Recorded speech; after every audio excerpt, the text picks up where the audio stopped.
आज मैं आपको एक कहानी सुनाने जा रहा हूँ, ध्यान से सुनिए। स्त्री जात कितनी बड़ी बेवफा होती है और पुरुष को बेवफा कहती है।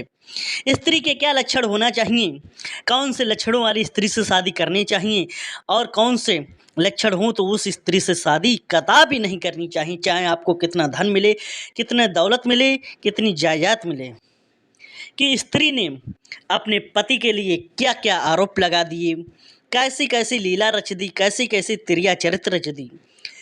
बात की जाए स्त्री के चरित्र को, उसके दिमाग को भगवान भी नहीं जान पाए, विधाता भी नहीं पहचान पाई स्त्री के अंदर क्या गुण हो।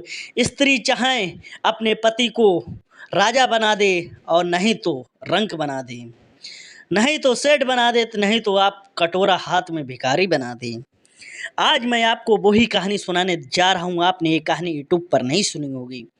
हमारे यूट्यूब अद्भुत स्टोरी चैनल पर आप सभी भक्तगणों को मैं हार्दिक स्वागत और अभिनंदन करता हूँ।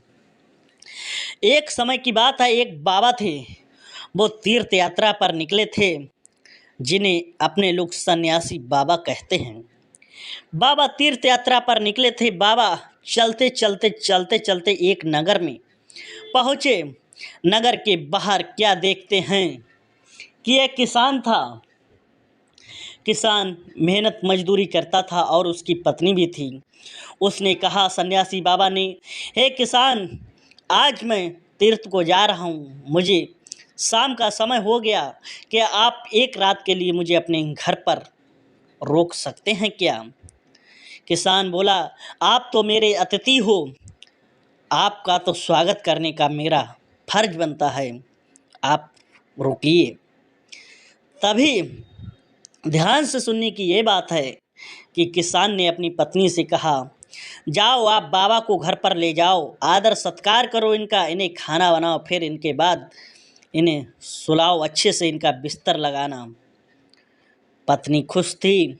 पत्नी बाबा को लेकर घर पर पहुंची, क्योंकि पत्नी का पराये पुरुष से प्रेम प्रसंग चल रहा था, क्योंकि पत्नी तो इसी बात को इंतजार थी। कहा, मैं सन्यासी बाबा को खाना खिला के लिटार दूंगी और फिर बाद में अपने प्रेमी से मिलने चली जाऊंगी। आपको बताऊं, जो पत्नियां दूसरे पुरुष से, पराये मर्द के पास रहती हैं, संबंध बनाती हैं, वो अपने पति के लिए झूठा श्रृंगार करती हैं, झूठा ड्रामा करती हैं और पराये पुरुष के लिए सब कुछ करने को तैयार हैं, एक मर्डर भी कर देती हैं अपनी पे उतर आएँ। क्योंकि जैसे ही कि बता दें कि जो ऐसी चरित्रवान औरतें होती हैं, बादल घटघटाहट छाए हुए बादल, काला अंधेरा, ऐसी रातों को चुनती हैं जिससे गली में चहल पहल ना हो, कोई देख नहीं पाए। तुरंत बाबा के लिए उसने खाना बनाया, भोजन कराया और तुरंत अपने आप को सोलह श्रृंगार करके गली के बाहर चल दी। जब बाहर निकल गई, उधर अंधेरी रात थी, उधर उसने देखा कि उधर से उसका वही किसान पति आ रहा है।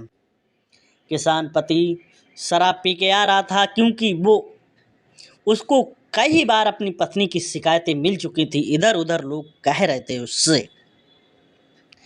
जब उसने पत्नी को देखा, पत्नी झट से घर पर आई, तुरंत श्रृंगार मिटाने लगी, क्योंकि इतनी जल्दी श्रृंगार मिट नहीं सकता था। अगर आपको मेरी ये कहानी अच्छी लगे तो प्लीज़ चैनल को सब्सक्राइब जरूर करें।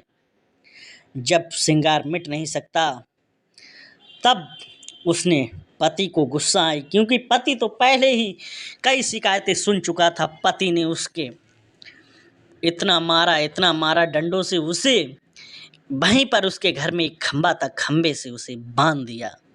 खंबे से उसे बांध दिया, पति तो सो गया दारू पी के।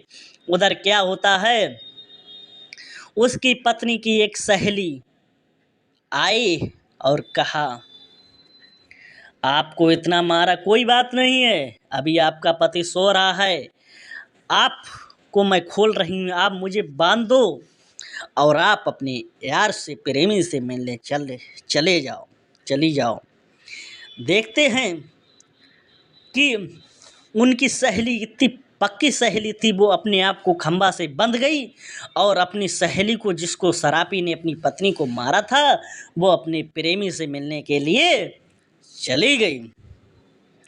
उधर क्या होता है, ध्यान से सुनने की बात यह है कि उस शराबी को नशा हल्का हुआ, वो गुस्सा शांत हुई।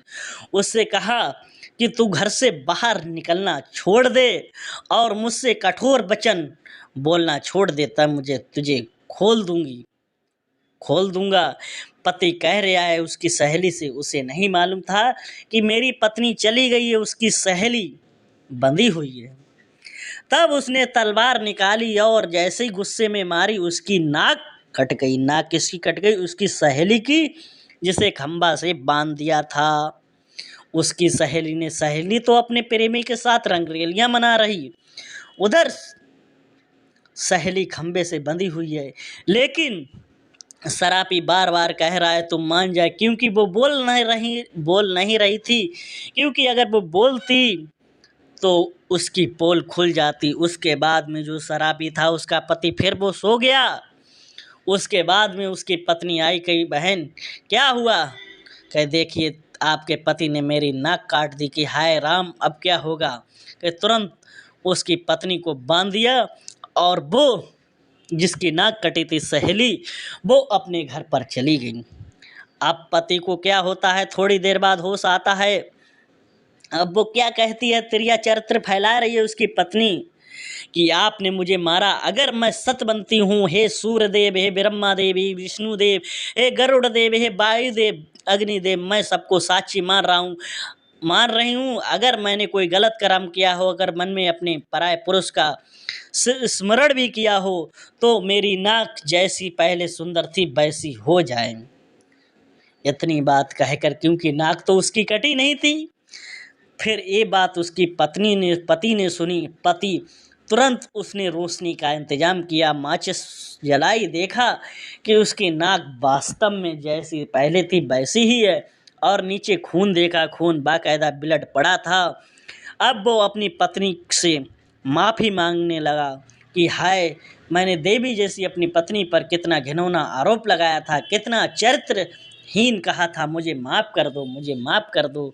उधर वो सत्यवंती बन जाती है, उधर अपनी पति उसे पूजने लगता है। लेकिन क्या होता है आगे की बात, ये जो सन्यासी बाबा हैं, ये बाहर लेटे हुए सारा माजरा देख रहे थे, सारा माजरा सुन रहे थे। उधर आपको बताएं, जो उसकी सहेली थी वो नाई थी।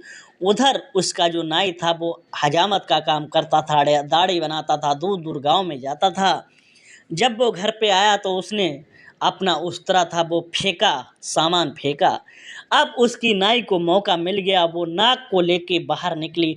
हाय दैया, मर गई, मेरे पति ने मेरी नाक काट ली, मेरे पति ने नाक काट ली, मेरे पति ने नाक काट ली। रोने लगी। जब ये बात सुनकर वहाँ के राजा के पहरेदार वहीं पर घूम रहे थे, पहरेदारों ने उसके पति को ले जाकर राज दरबार में पेश किया कि राजा महाराजा, इसने अपनी पत्नी की नाक काट ली, बेकसूर पत्नी की नाक काट दी। आपको बताते चले, जो दोषी होते हैं, नहीं होते हैं, उन्हें सजा के लिए डर लगता है, उनका चेहरा उतर जाता है, पसीना आने लगता है, लकड़ाके चलने लगते हैं, ये होते हैं लक्षण। मगर वो नाई बेचारा बेकसूर था। उसके लिए राजा ने कहा चलो इसे सूली पर चढ़ाया जाए। कहाँ चढ़ाया जाए?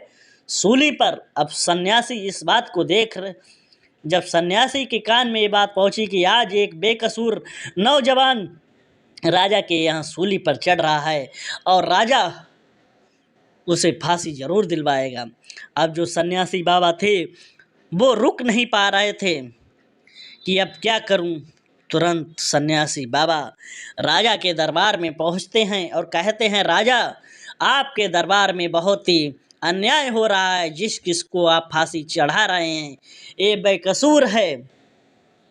तभी राजा बोले, बाबा बताइए क्या बात है। बाबा बोले, ये सारा माजरा मैं आपको बताता हूँ। राजा को बाबा ने सारी रात की घटना सुनाई। फिर क्या होता है, उसकी जो शराबी किसान की पत्नी थी उसको बुलाया और उसके प्रेमी को भी बुलाया और उसने की पत्नी को बुलाया, क्योंकि ब्रह्म किसी को मार भी, स्त्री जाति के ऊपर हाथ भी नहीं उठा सकते हैं, मार भी नहीं सकते हैं। इसलिए राजा ने तीनों के नाक कान कटवा लिए और उन्हें राज दरबार में छोड़ दिया। कहते हैं स्त्री जात पर कभी भरोसा नहीं करना चाहिए। भगवान ने भी नहीं जान पाया उसके मन में क्या चल रहा है, क्या नहीं चल रहा है। फिर सन्यासी बाबा बोले कि ये मेरा सबसे बड़ा तीर्थ है, मैंने किसी की जान बचा दी, इससे बड़ा पुण्य मुझे और कोई नहीं है। इसलिए बाबा अपने धाम को, अपने आश्रम पर लौट आते हैं। अगर आपको देखिए त्रिया चरित्र जाने जन कोई खसम मार कर सती हुई। दोस्तों, अगर आपको ये छोटी सी मेरी कहानी अच्छी लगी हो तो लाइक शेयर, चैनल को सब्सक्राइब जरूर करें। फिर मिलते हैं एक नई कहानी के साथ। जय हिंद, वंदे मातरम।